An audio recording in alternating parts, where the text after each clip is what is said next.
Welcome to the Suzanne and Sarah Real Estate Investing Podcast, where strategy meets hustle and your real estate goals turn into reality. Where Suzanne and Sarah, investors, agents, and your go-to team for smart strategies, honest insights, and plenty of laughs along the way. Whether you're flipping, renting, or just starting out, we're here to help you invest smarter and live better. So let's dive in because the best time to invest is now. Yay! We're back after You got it. of being off for spring break. That wasn't so break, right, Suzanne? That is so true. Spring break is basically a break for everybody except realtors. Yeah. That's what we learned last week. So we're back with the Suzanne and Sarah Real Estate Investing Podcast for another week of fun stuff to talk to you guys about. And as we already said, spring break was no break at all. And we've been going as we normally do. And I pulled off a big move from one primary residence to another. I forgot how hard that is. It's been a few years since I've done it. And what did you do, Suzanne? Oh, I just zipped over to France real fast to secure an alternative residency. No big deal. Typical. And what's so funny is Matthew pointed out to me that he was like, do you even know why Suzanne is doing that? I'm like, no, but we'll talk about it eventually. That makes total sense for Suzanne. So I'm not even questioning it. A typical week in our not so typical lives. And as they say, no rest for the wicked. And we are pretty wicked at building an intentional lifestyle. So true. Yes. All right. Let's talk about market and business updates. Spring break, end of March. This is generally when we tell sellers that's a good time to list your property. And more listings are hitting the market. We've got buyers that are ready to go, but rates are still high. And it makes investment deals tough to pencil. So we are seeing the typical spring activity ramp up.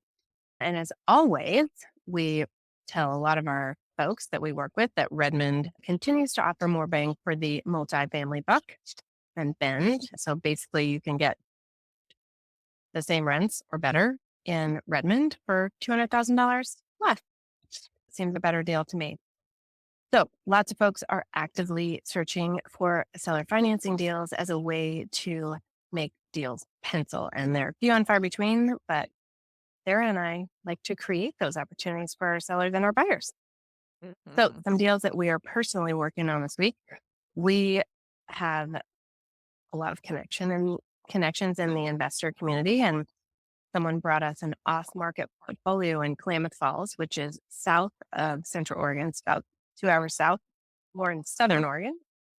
And so we brought that deal that has a 13+% rate to one of our most motivated buyers who has some big door expansion plans. Yeah.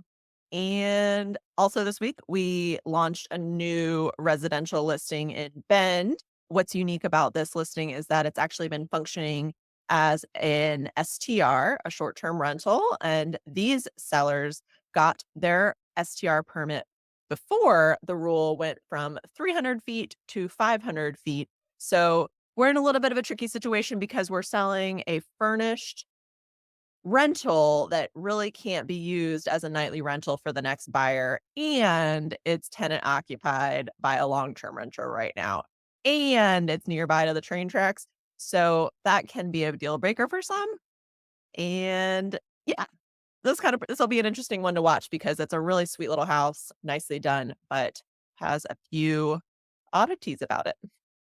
Yes. And for that one, yes, it can't be used as a short-term rental, but I do think that there's potential for midterm. And that's what we always look for every single week when we're doing our top picks email. They're willing to sell this place fully furnished. It's decorated. It's got strong rental history. So for the right investor, it could be the right one. Yeah, no, I think that's a great end buyer for this particular property. Someone looking for a furnished midterm rental. Yeah. Right. We're also navigating a really interesting seller financed sub 2 sale for our sellers who actually want to be the bank on the sale of their condo. And they're doing this strategically because they want to earn the interest money over the next 6 years and then get a payout in 6 years when their kids go to college. So this is part of their strategy.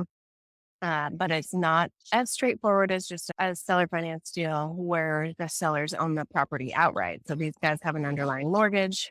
They want to do a contract for sale or a land sale contract to the buyers.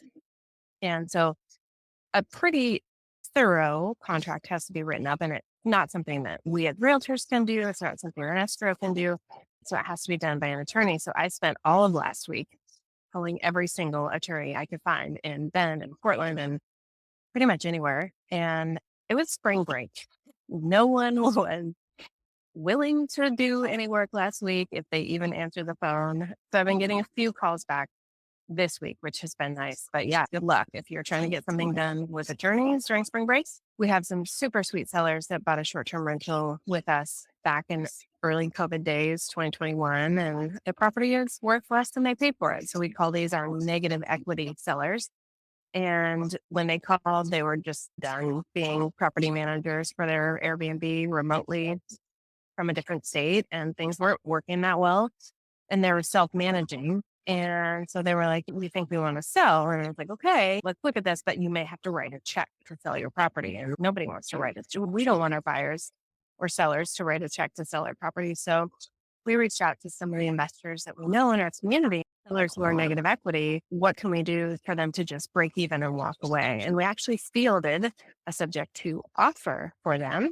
And ultimately, we also shared some short-term rental optimization tips, and they decided to hang on to the property for now and hoping to ease the stress of self-management. And we'll be there when they are ready to sell. And hopefully at that point, they will have more equity in their property. That was awesome for you to support them through that full circle of deciding they want to sell, getting them an offer, them coming back to deciding they don't want to sell. And that's buyers and sellers go on journeys. You got to feel it out along the way. So thank you for guiding them on that. Yeah, they came full circle, and I'm glad. And that was the conversation I had with them. I was like, you guys are making the right choice. And it was so interesting to hear them too, because they were relieved to hear me say that. They felt bad that I had spent time trying to sell their property for them. And I was like, you guys, no, like, I want you to win here and feel good about your decision. And so it was great to have that conversation and for them to feel a sense of relief and that we'll be there when they are ready and when the time is right.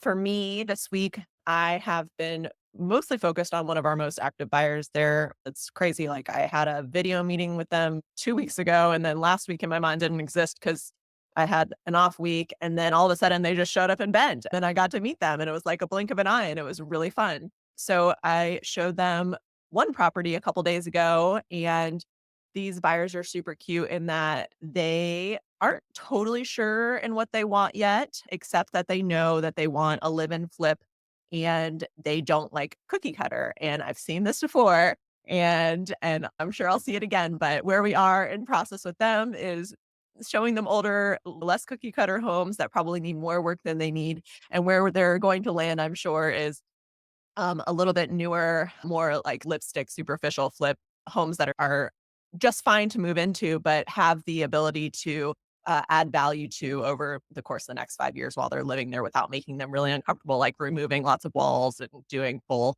electrical and plumbing and things like that. So really excited to be working with them, really good people. And I love helping these buyers like this in particular, like refine and just give them a little bit of guidance and make it so they feel like they're making all these decisions on their own, which they are, but just helping people come to terms with what they're really looking for when they are vocal about needing guidance. And I don't know, I find a lot of pleasure in that. So having fun working with this new set of buyers. Like Okay. coaching. Yeah, exactly. Yeah, that's what it is. Yeah. I mean, that's a big part of our job and I tell new buyers that all the time. Listen, like this process is going to go as fast as you want it to go. And it's all really guided by like how well you know what you're looking for. If you come into this and you have all the specifics lined up of exactly what you're looking for, your time frame, your budget, your wants, needs, don't wants, and we're going to find that for you and get you under contract right away. But some people come to us with a more vague idea of what they're looking for, and I help them put words to it and give them the locations and give them the ideas. And that's just our job. And I love it. It's great. It is. It's coaching. Cool. So our topic of the week and our main focus, I think, from the theme of what we've had going on is that creativity is how the best deals are getting done in our current market. Every deal that we've put together lately has required some form of outside the box thinking. And here's what we've been learning. I know that in our market, for most of our investors, we always ask if seller financing is on the table, like regardless of whether it's listed that as that or not. We know in this market, interest rates are a huge part of what is difficult to make deals pencil. And if we are able to ask that question first, help educate sellers who maybe aren't getting that education and show them the benefit of that, that is obviously going to benefit our buyer as well because they're going to be saving money on interest and bank fees. And it should benefit the seller too in most cases because they have earned income off of their asset that they wouldn't otherwise have by playing the bank. Yeah. And just quickly, an example on that with this Klamath Falls portfolio, it's 3 duplexes. The seller wants to sell for 650 and 7% interest rate for 10 years. The seller would make just in interest almost $400,000 in added income. So instead of selling for 650, they sell for over $1 million because they're keeping the interest money instead of it going to a bank. That's what we're talking about in terms of the benefit to the seller. Plus, they're not getting the full amount all at once, which helps them reduce or defer their capital gain.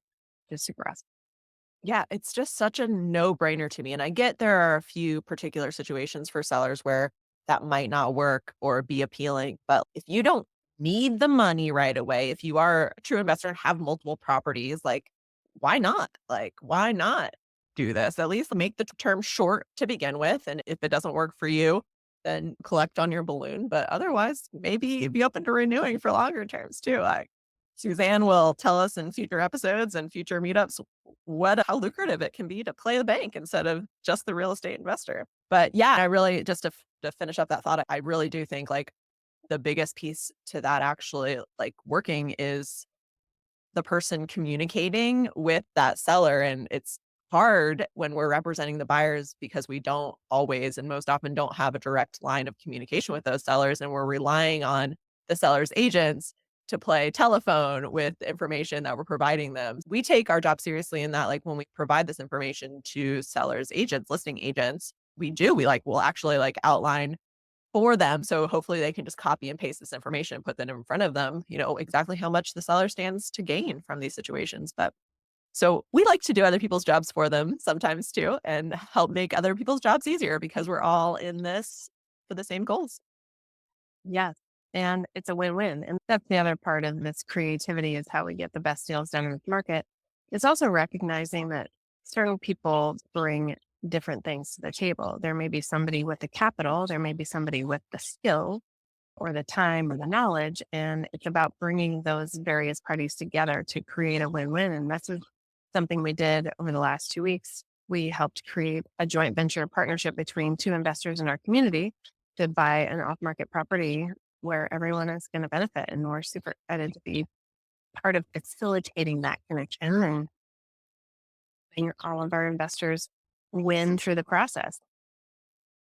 Totally. So real estate, the moral of the story is real estate is not one size fits all. And this market in particular, creativity is key. Yeah. All right, let's move on to our client and industry PSA. And our industry PSA was a fun one this last week. Just don't fake it till you make it.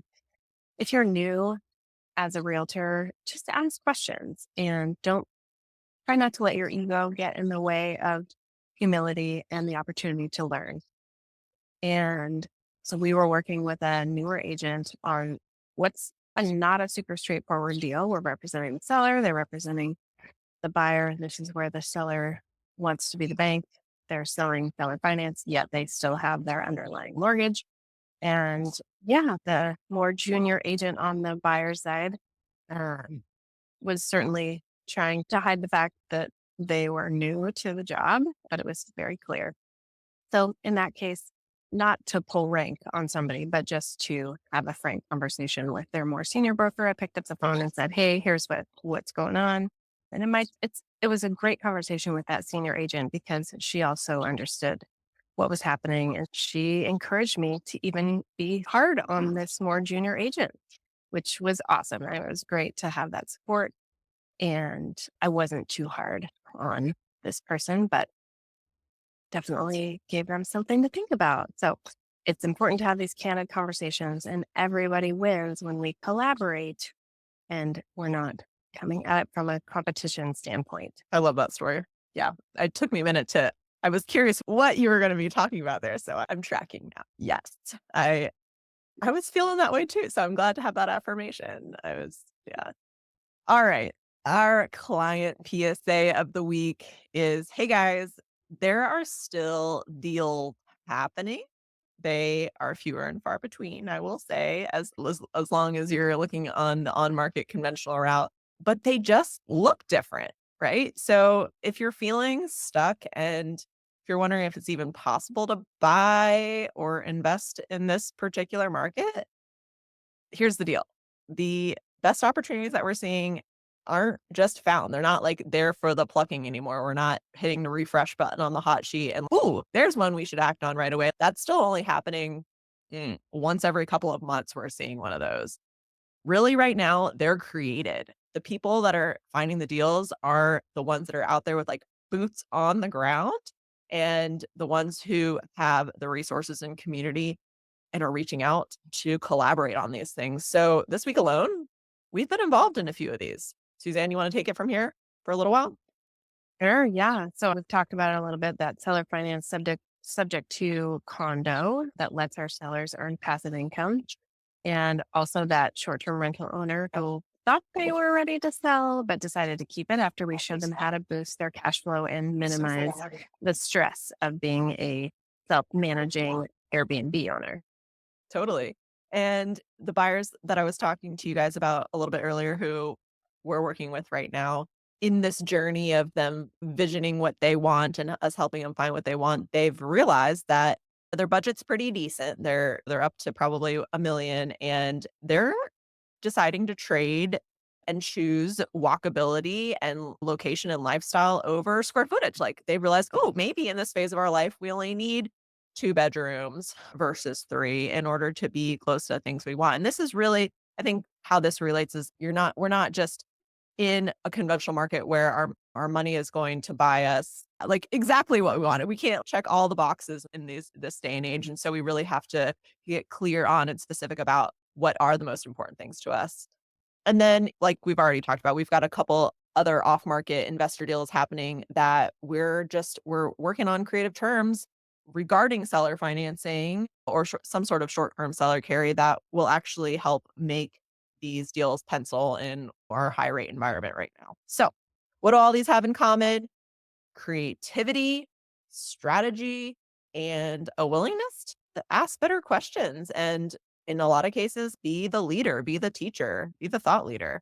So if you're sitting on the sidelines waiting for better conditions, I think we should talk. I don't think it's a wait around and see kind of market if you are really here and ambitious enough to get some deals done this year, because sometimes the next moves aren't just obvious. And until you really understand your options and all the different plays out there that are strong in this market, you're not going to see them. So that's just, you're going to see those things by showing up to things like our investor meetups and just having conversations with us and other like-minded people in our community, because we all don't know everything and the people next to us know more than we do. And that's how we exchange ideas and see more and are exposed to more good deals. Yeah. And the reason that these buyers are sticking with us through a not straightforward deal is because it's a 5.5% interest rate. And that's at least a point and a half lower than what they're going to get in the traditional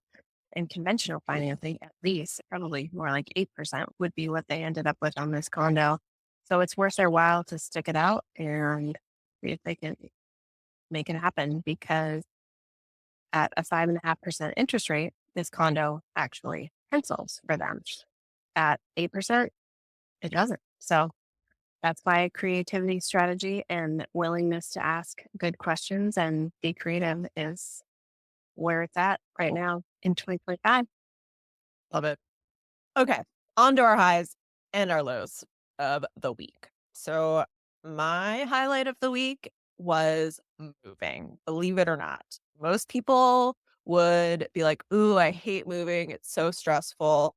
And Suzanne poignantly pointed out to me that she thinks I'm good at making stressful situations fun. I was like, "Oh, yeah, you're right. I am. I find that challenging." And I think that translates to my role as a real estate agent as well. These are stressful situations, and I find pleasure in trying to make them fun and exciting and less stressful for people. And I maybe that's some sort of like self-preservation and survival thing, but I think I was able to help make my family's move this week fun. And I know we had a lot of fun and we mentally treated it like we were on spring break. Again, thanks to having Suzanne on the phones on the ground for me to pick up our slack. But yeah, moving, believe it or not, into my one third of a finished house. Actually, it's not even one third of a finished house. It's one third of an unfinished finished house. Living in a one bedroom apartment with my family of four. It was a lot of fun. So good. I love it. And it's a time that they will always remember because it's out of the norm and it's something different and it's memorable and fun because it doesn't, it's like almost feels like vacation or camping or something. It totally does. Matthew kept saying, "I feel like we're on vacation this week. I feel like you're and yeah, or camping." It's like felt a lot like camping. You're right. Yeah. So Yes. Having all of our creature comforts isn't always the best thing for us. And we learn when we step away from those things yeah, they're great for a while. opportunities to like really analyze, at least for me, really analyze what am I doing out of habit every day versus what is actually serving me every day. And I love opportunities to analyze that stuff. Absolutely. Yes. Last week was flying solo, which is great. It was my pleasure to give Sarah some time and space and freedom and disconnectedness. And I'm always so excited when she really disconnects and doesn't answer her phone. So good. So last week, as we talked about, that we've had this seller finance sub two condo deal. And I mean, at one point we received a termination on this deal. Creativity and having frank conversations with junior and senior realtors helped hold the deal together. And it was really rewarding to be a part of that and keep it together and have a relationship with everybody through all of this, all through the roller coaster up and down. And then also, like I said, helping those low equity sellers pivot to a new plan without having to write a check to sell was very rewarding. I've been learning to optimize my short-term rental, so it's very great to be able to share what I'm learning to help other people in our community. Love it. Your highlight of the week was helping other people. That's pretty cute, Suzanne. I like that. Okay, low light challenge of the week. Man, I've been just running on adrenaline. I think my body's been waking up early, going to bed late, and I am bumped and bruised up from moving a bunch of heavy furniture. I can't seem to not run into things or stub my toes or cut my fingers or whatever. So my body is behind my energy level right now, I think. I was very sore last week, and my new house has 3 levels of stairs, and my legs are really feeling it. So, I'm back to my regular exercise class this week, but I took off of it all last week because I couldn't have done the 2 things together in the same week. It would have been way too hard for me. So, that was my low light. I'm still tired, but I'll catch up here eventually. I'm just grateful I'm not sick. For sure. And I hope you were lifting with your legs and not with your back. Sounds like you were. I'm sure. Yeah. My low light was I was just after a 12-hour flight from Paris to Mexico City. I was sitting in the lounge in Mexico City for 4 hours waiting for our next flight. And I was like jet lagged, no idea what time it was. It was like, I think 4 a.m. Mexico time. And I'm working and thinking I'm doing all this great stuff and like sending these really detailed findings to our buyers about their inspection report for their sewer scope. And lo and behold, I sent it to the wrong people.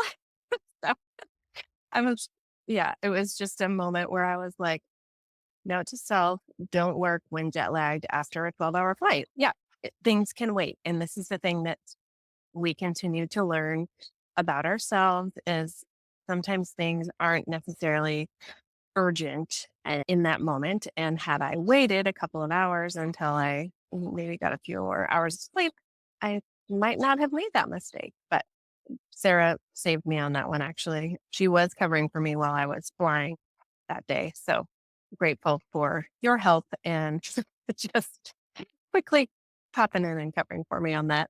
I really wasn't covering for you consciously, but what I will say is that if you who you said that to was like the best person possibly you could have said it to. It's buyers that like wouldn't have cared at all or didn't care at all. I don't even think we got a response from them on it. Like, meh, they just like such a non-issue, but I see it as obviously, yeah, like an opportunity to just be like, oh yeah, I'm tired. Probably shouldn't do things when I'm tired because I do that Hmm. too.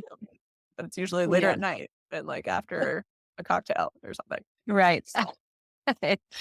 So true. Yes. So last week was also our first full week with our rock star transaction coordinator who is diving right in. He's super eager to learn. And we spent a lot of time on the interview process vetting him. He worked for us on a trial basis for 3 weeks or for 3 days the week prior. And so we felt really confident just jumping right in last week. And so that was super awesome. It was great to have a partner while Sarah was gone. And like I said before, I was grateful that Sarah actually disconnected during a big week in her personal life. And I think we both feel this way when we can support the other one to live the life that we want and to create these life experiences and memories that are so important. And that's ultimately why we're all here. Also, a big shout out to our amazing licensed assistant who was waiting on standby and ready to jump in and help to keep our. Yeah. That was our grateful for section, yeah, that you were just talking about. Yeah. Okay. Yeah. So I'll just go ahead and say that I'm most grateful for this past week. There's just been so many moments where I've been like, wow, pinch me. Like I don't feel like this is my real life. and it's because like it's truly I'm truly at a point where so many of my biggest dreams are like unfolding right in front of me, and my children are so happy, and my family's so happy. And it's this particular week is just coming from this like this location move where we've just moved to a spot for our primary residence that is making us really happy. So I'm just soaking it all in. I love that. And it's amazing how a shift in location can make such a big difference in your life. And that's what we do, right? We help people shift location to live their best life. And that's exactly what you're doing. Like, Sarah, you're living up to your email handle. Best Yes. Life Bend. Totally. It's exactly why I created that. And it's exactly been my mission. Like from before I moved out here is when I created that idea, right? That this idea of this, I want to go to Bend to live my best life. And my first home in Bend got me here. And my first home in Bend is what's launched me into real estate investing in general. And it's now, yeah, it's just my first home here has just been a platform for getting even closer and yeah, more refined position to where I really want to be, which is close to nature. For sure. You're Yeah. going to start seeing all these bird names pop up on your Instagram now, Sarah. It's no joke. This is really what happens as we get near a certain age that I won't say publicly, but it's been so funny. Even here, I was at yoga and my yoga teacher is nearing that same age. And she was like, I don't know what happened, but like now I look out and I look at the birds and I'm like, oh, that's a red crested warbler. And it's just like one of these weird things that happens to us. And like all these things that we previously overlooked or didn't have time for become the highlight of our day. No, I think it's a slowdown thing, really, Yeah, because what's so funny I've already noticed in my own backyard is like Matthew and the kids see the nature all the time. And I'm always like, where is it? It's because they're like, their brain and bodies are moving slow enough to notice that stuff. Whereas I'm not on that plane. Yeah, I can see getting older, slowing down more, birds becoming a thing, man. I'm in the right spot for it. for sure. Yes. Our funny real estate moment of the week already touched on this, but like spring break is really an actual break for most people. Real estate is pretty quiet during spring break. for literally everyone except realtors. When we have deals that are already going, there's still work to be done.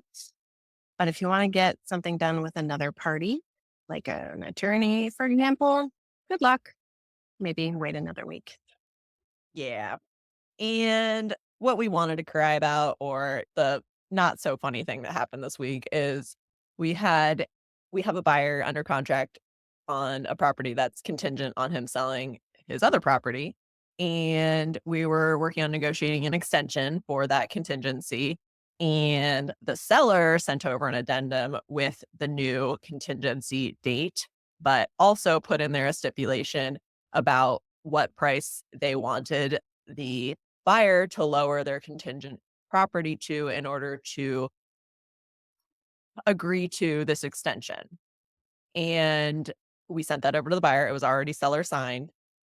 And our buyer assumed we wrote that addendum up with those particular terms and questioned, I guess, our integrity. I don't know, questioned whether we should have that opinion about his replacement property or about his relinquished Yeah. property and the pricing on it. And he just didn't know that it came directly from the seller instead of came from us. And I guess we could have communicated that better. But once he figured out that that didn't come from us, I think things got better. And we were able to get the listing agent, the seller, to just agree to a time extension versus just a price extension. But if I was the seller's agent, I would have done the same thing. But it's all right. Yeah. And I think that was just the teaching moment there was like, we have our clients' backs and to be questioned whether we did or not. That was the little cry moment of course, like, of course we have your back and we're here representing your best interest. But sometimes we need to be more vocal about that and explain these things to our clients so that they understand where things originate because we know this because we deal with the documents every day and we know all that. But it's good for us to not assume that everybody else understands as well. Yeah, never, but always assuming the best. That's what we're always trying to encourage amongst ourselves and our clients and our colleagues. Don't come in assuming, like, should first. That's just ask. And then let's draw conclusions. Okay, so what is going on in our own personal investing and portfolios this week? My world. I'm only really going to talk about St. Louis this week. And that is, I've got the one property that has been under contract with a conventional buyer, me selling it for sale by owner. And always the hardest part of a transaction is the inspection contingency or the inspection period. And I was not holding my breath because this is a 120-year-old building occupied by 4 tenants in St. Louis. And I know what inspection reports from these places look like. We received what would be the Missouri equivalent of a seller's repair addendum that was pretty extensive. They asked us to do a lot of kind of silly things in it. I feel very grateful to have my license here in Oregon and experience as a real estate agent here because I am definitely senior to this buyer's agent. I've had the opportunity to teach him a few things along the way. And I feel like I have got pretty good control over the situation. So countered back with what would be our equivalent of a buyer's repair addendum plus a small price reduction of $1,000 from the purchase price in lieu of a couple of the silly bigger repairs the buyer was asking for. And we're through the inspection period. So really technically the only thing that could come back to bite us in the butt at this point is if the buyer's financing fell through. I'm not worried about an appraisal on this building. So there's that. And check back in. I'll certainly let you know. Prospective closing date is April 30th. I'm going to be really excited if we get through that. And then basically with our other building, we had a tenant who's been there long term, who is an assistance tenant, who decided she wanted to move last month, but then I think quickly realized she couldn't find a place that's nearly as nice as hers for the price that she's in, and has relinquished her termination and she's decided to sign another 12-month lease. But in that process, we give her rent $100 a month because she's not paying it anyways. So I'm excited to be raising rents at that building in preparation for, just optimizing it to get that one listed and sold next. I'm going to be out of St. Louis by the end of 2025. -8.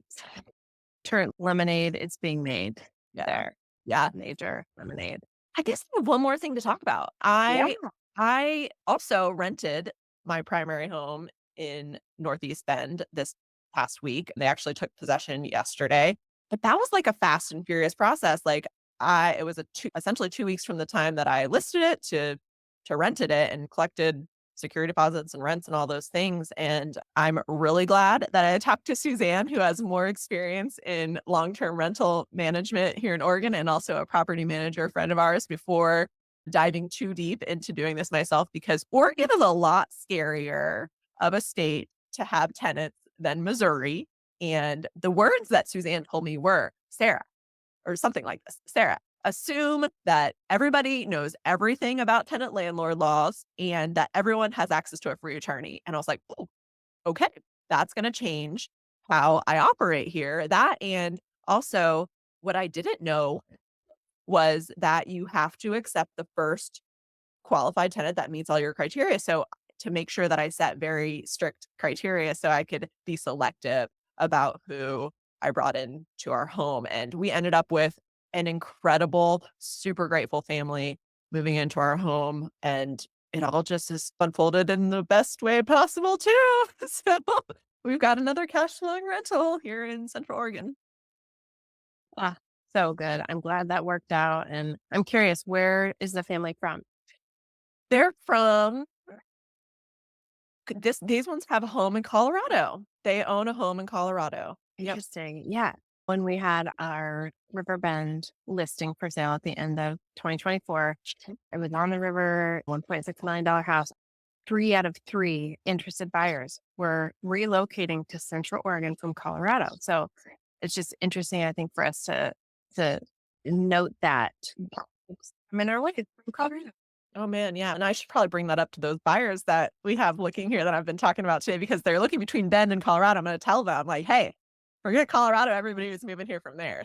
All right. For me and my real estate portfolio, we had a lot of follow up from our March meetup where we talked about kicking corporate and ditching the 9 to 5 using real estate investments. And I talked about my journey in learning how to be a private money lender and had a few folks reach out for my private money lending starter kit, which is basically the 2 documents I wish I had when I started and I didn't have them. So I created them. And I also took a couple calls with people who are curious about getting into private money lending, want to learn how to fund other people's investments and create passive income that way. So feels good to already be giving back in this space and creating a bigger community of lenders. And I'm excited. This is my next venture into real estate investing and doing it on a more passive side. And it's been really rewarding and super powerful. And just like we talked about earlier, different people bring different things to the deal. There may be somebody who's really good at the renovation. There's maybe somebody that has time to find the deal. And I can be the person that will that. All right, let's talk about our actionable takeaways and final thoughts for today's episode of the Suzanne and Sarah Real Estate Investing Podcast. So, first up, the best deals are not found, they are created. And whether that's through seller financing, buying or selling subject to the underlying mortgage, optimizing your short term rental by making a few small tweaks that make big impacts. The creative strategy is the name of the game in this market, and having people like Sarah and I on your side to implement those strategies with you is a super valuable and powerful tool. Yes, and another super valuable and powerful tool is being inquisitive, being outgoing, being willing to ask better questions, and not shying away from the uncomfortable ones and ones that you might not like the answer to. And really, this is just how we unlock win-win opportunities. And I think it all stems from the tone and the intention. But yeah, just got to make sure you're surrounding yourself with people with good intentions. For sure. And we talk a lot about how we mentor new realtors in our industry. And what we just want to say to those of you who are getting into this and feeling a little green and maybe a little intimidated, don't be afraid to lean on your team and ask questions. That goes for all of us, right? Assume positive intent, ask questions, and come from a place of humility and willingness. Yeah. So, guys, if this episode or any of the other episodes you've heard from us hit home or want to make you rethink your current strategy or who you're working with, we'd love to hear from you. And ways you can do that: DM us on Instagram. I'm at Best Life Ben, or Suzanne is at Suzanne Rose Moore. That's a good place to ask us questions or tell us about what topics you want us to dive into next. Also, just make sure that you are signed up and subscribed to our weekly investor newsletter. This goes out with our top picks, and then we do one every month with some more insider tips and creative financing inspiration. And then also, you can catch more behind the scenes footage from us and other full episodes on Bend lifestyle and investing topics on our YouTube channel. And you can grab time to talk with us personally. We do a free 15-minute consult, and you can grab the link to schedule with one of us on our bios or our Calendly link. Finally, we want to see you in person or online at our monthly investor meetups. You don't have to do this alone. We've got a community here for you already, and we're talking about really interesting things every month that you probably are going to learn something from. So if you're enjoying our podcast, please like it. Please leave a review. Please subscribe. This helps us more than, and we appreciate you hanging out with us every week. And we're excited to see you in person when you get to bed and hang out with you here in the meantime. Alrighty, we'll see you next time on the Suzanne and Sarah Real Estate Investing Podcast. Thanks for tuning in to the Suzanne and Sarah Real Estate Investing Podcast. If you enjoyed this episode, then subscribe and leave us a review, because your feedback helps us reach people like you who are ready to elevate their lives. Don't forget to share this episode with someone who's passionate about real estate or personal growth. And for more tips, resources, and updates, follow us on Insta or visit us at centraloregoninvestornetwork.com. And remember, you have the power to design the life you want, one real estate investment at a time. See you next week.